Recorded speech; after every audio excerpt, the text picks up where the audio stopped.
একজন বিরোধী দলের দায়িত্বশীল সদস্য হিসেবে আমি মনে করি সরকারের সমালোচনার পাশাপাশি সরকারকে বিকল্প পথ দেখিয়ে দেওয়া আমার দায়িত্ব। বাজেটের একটা ভালো সাইড খারাপ সাইড বলতে গেলেও বলতে হয় বাজেটটা একটা বড় ঘাটতির বাজেট, এটা তো স্বীকার করতে হবে। অনেকে এটাকে নিন্দুকেরা বলে এটা একটা সাদা হস্তির বাজেট হয়েছে। মাননীয় স্পিকার, প্রতিরক্ষা খাতে যে বাজেটটা দেওয়া হয়েছে, আমি তা শুরু করার আগে আমাদের সম্মানিত স্পিকার সাহেব, উনি যেহেতু একজন বীর মুক্তিযোদ্ধা ছিলেন, ওনার সামনে হয়তো বলতে পারলে ভালো হইতো। শুধু এইটুকু বলি, এটা আমার একটা ধৃষ্টতা যে ওনার মতো একজন ব্যক্তির সামনে কথা বলতে পারতাম।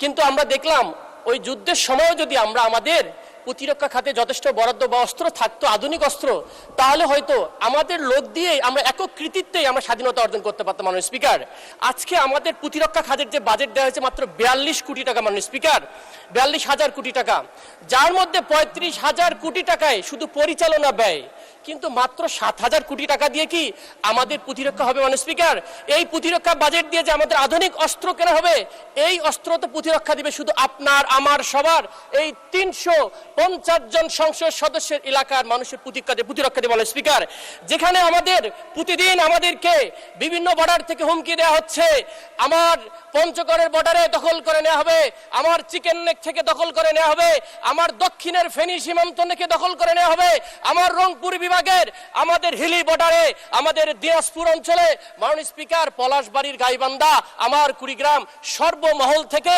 যখন আমার কাছে থ্রেটেন আসে, রাষ্ট্রীয় সভরেন্টি সিকিউরিটি যখন আমার থ্রেটা, মাননীয় স্পিকার, তখন এই বাজেট দিয়ে আমাদের প্রতিরক্ষা খাত বরাদ্দ হয়নি। মাননীয় স্পিকার, আমি যদি এই দিকেও তাকাই, মাননীয় স্পিকার, আমাদের মায়ানমার সাইডে যুদ্ধ চলমান। মাননীয় স্পিকার, সেখানেও আমাদের ফ্রন্টে চলমান রয়েছে।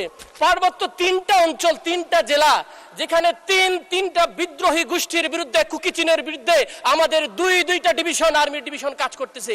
এই বরাদ্দ দিয়ে কি আমাদের প্রতিরক্ষা হবে? মাননীয় স্পিকার,